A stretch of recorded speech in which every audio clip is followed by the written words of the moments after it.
Good morning mga ka-highway. Ayan, today is 7/11. 7/11 day po. Happy 7/11. Kasi July 11 po 2026. Time check 5:37 AM. Pauwi pa lang po tayo mga ka-highway. Per Ayala Post po, wave ang overnight P ngayon. So tingnan natin ha. Let's go mga ka-highway. Gamitin natin ang ating fog lamps.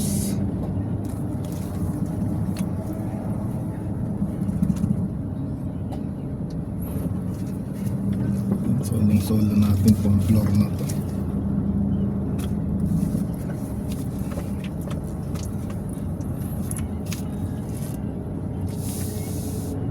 Pag ganitong may mga bagyo mabait-bait ang Trinoma po. Niwe-wave ang overnight P.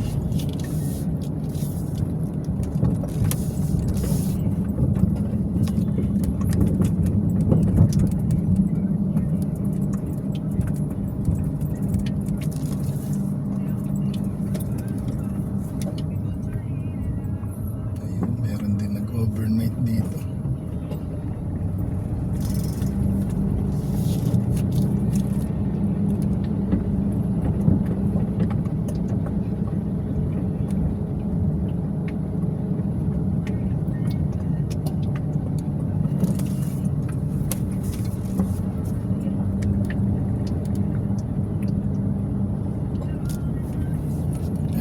Isang nag-overnight. So tatlo pala kami.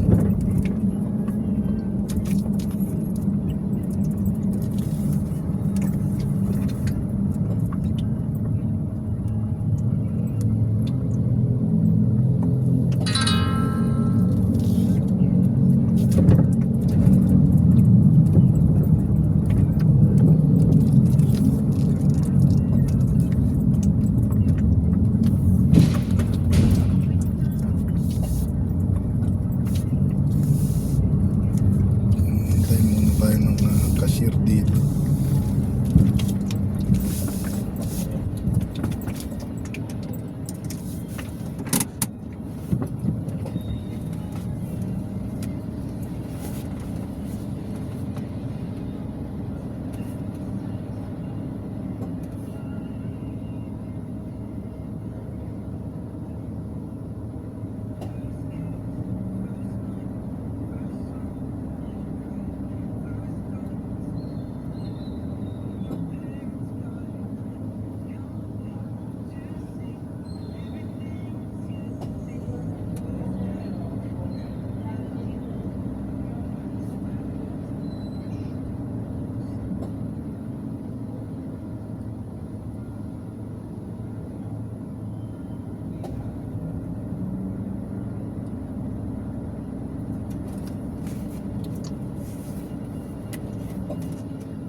So waiting tayo ng kahira mga ka-highway.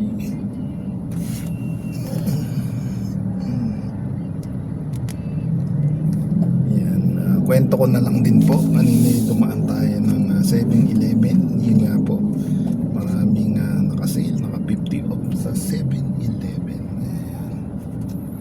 Talagang mapapabili ka po.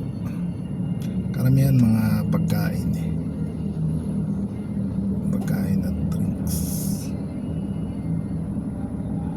Nabili ko dalawang klase ng tinapay tsaka energizer na flashlight. Yan, naka 50 off po lahat.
Wave ba? Wave? Wave ang ano, overnight. Ah.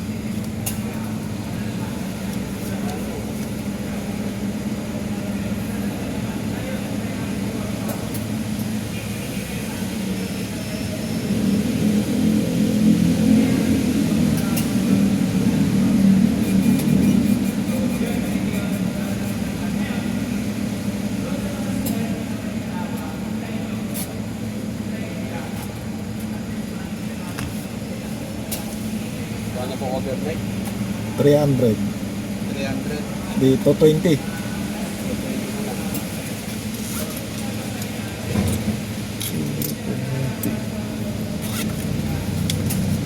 Basta.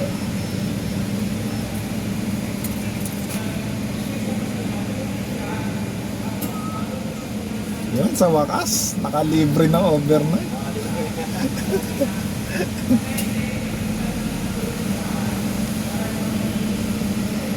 Tatlong gabing sunod yan, oh. Tatlong gabing sunod.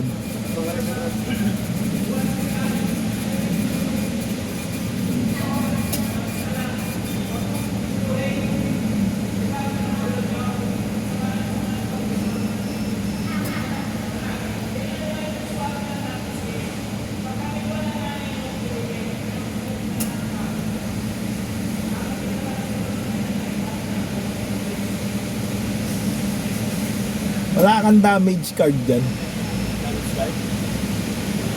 Eh parang ang layo iniikot ko eh. Ayaw magpapasok ng guard. Layo. Yung damage ko kasi dito mga overnight namin. Para mabawasan yung mga ano namin. Yung mga tao dito, yung mga nawawalang card.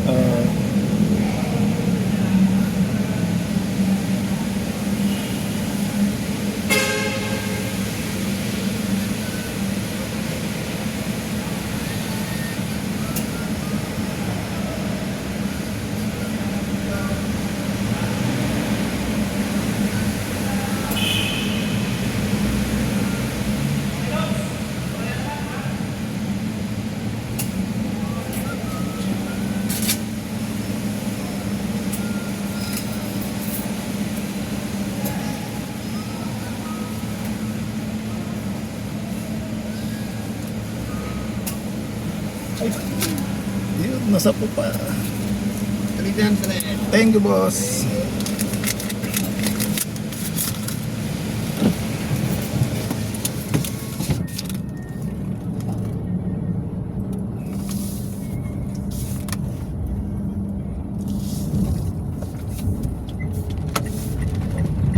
Ang parking fee po natin ay 220 mga kaibigan. Yun nga po.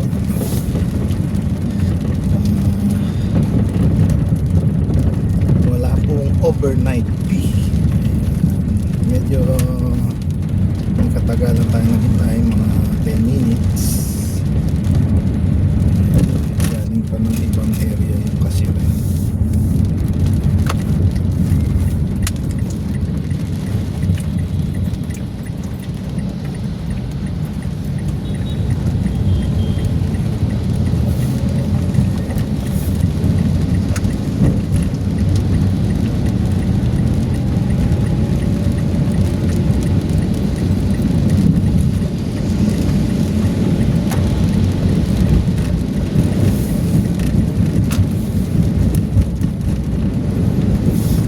Safe trip po sa lahat sa atin mga ka-highway. Have a safe stay din po sa inyong mga tahanan mga ka-highway. May sama ng panahon pa rin po tayo.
overnight parking.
Max speed 100, minimum naman po 60. Paalala po ni highwayman, use your signal mapa left or mapa right. So ito po ang pagdadrive during rainy season. Ayan. Dapat okay ang ating wiper, okay ang ating gulong, may makapal pa ang gulong, may kapit sa madulas na kalsada. Okay din ang ating mga tail lights, park light. Ayan. Pag ganitong medyo makulimlim, advisable tayong mag-ilaw. Ayan.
kanyang damit ay nakalatag sa buong templo.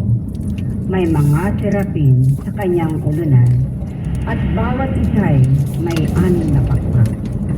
2 ang nakatakip sa mukha, 2 sa buong katawan, at 2 ang ginagamit sa paglipad. Wala silang tigil ng kasasabi sa isa't isa ng ganito: Banal, banal, banal ang Panginoon na makapangyarihan.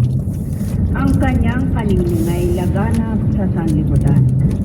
Sa lakas ng kanilang tinig ay nayanig ang pundasyon ng templo at ang loob nito'y napuno ng usok.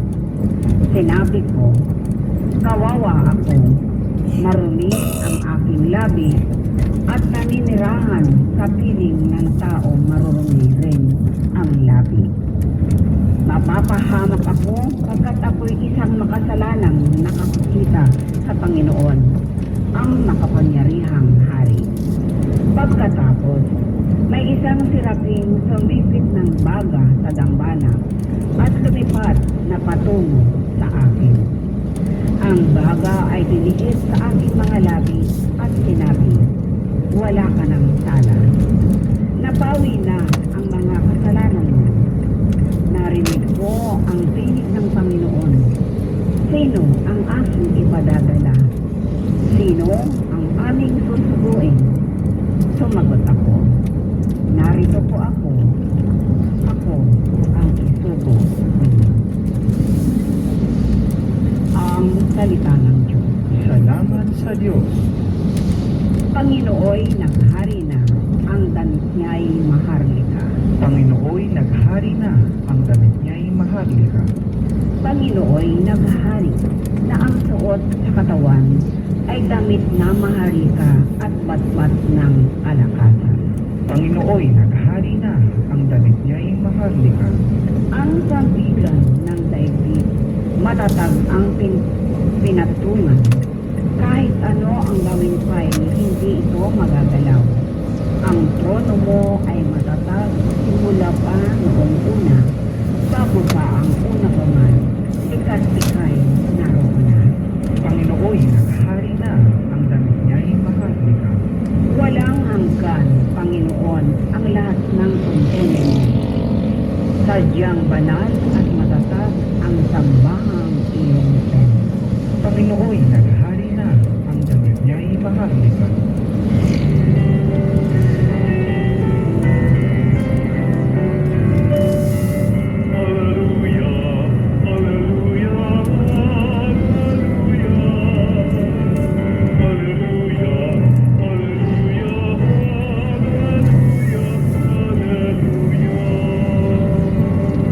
Hirap kaisa ni Kristo ay kapalarang totoo, kaloob ng Espiritu.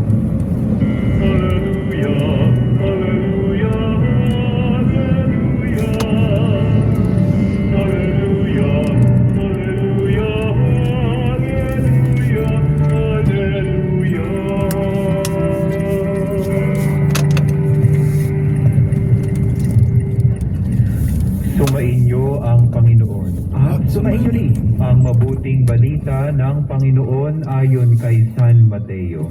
Papuri sa iyo, Panginoon.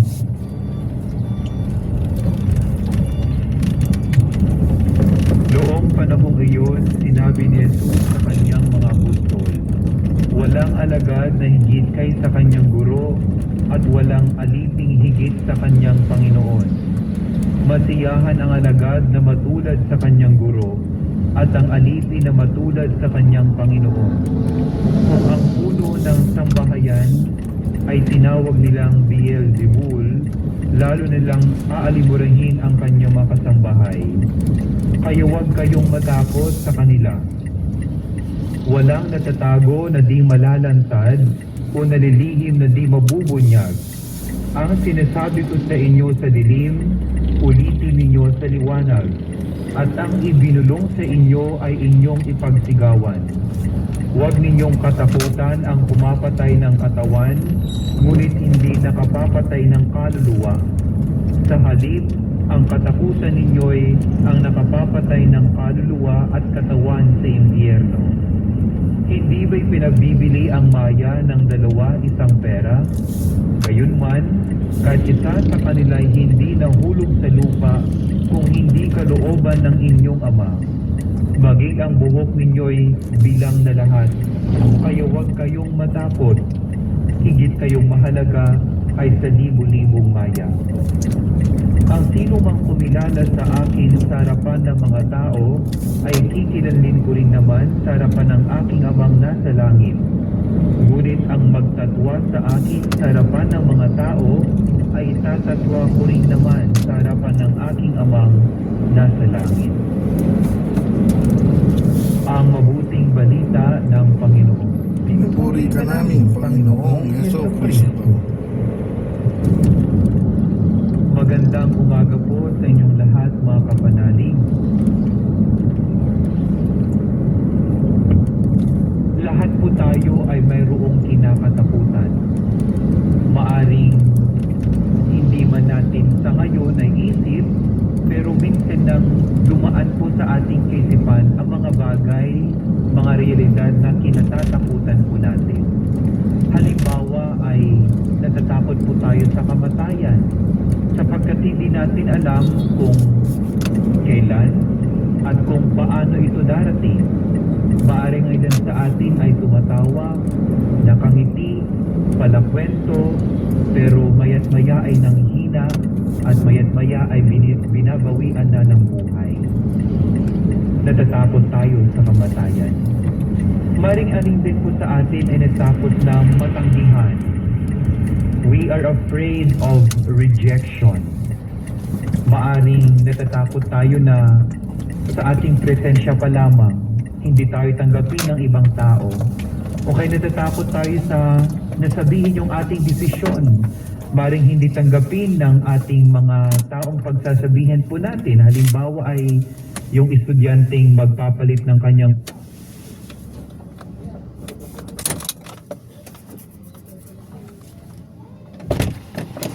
Fuel save gasoline. Mga sagad. Kasi gasoline po. Safety lang po. Kilometro po. Ayan, nandito tayo sa Shell Santa Maria mga ka-highway. Ayan. So dito na po natin puputulin ang ating video.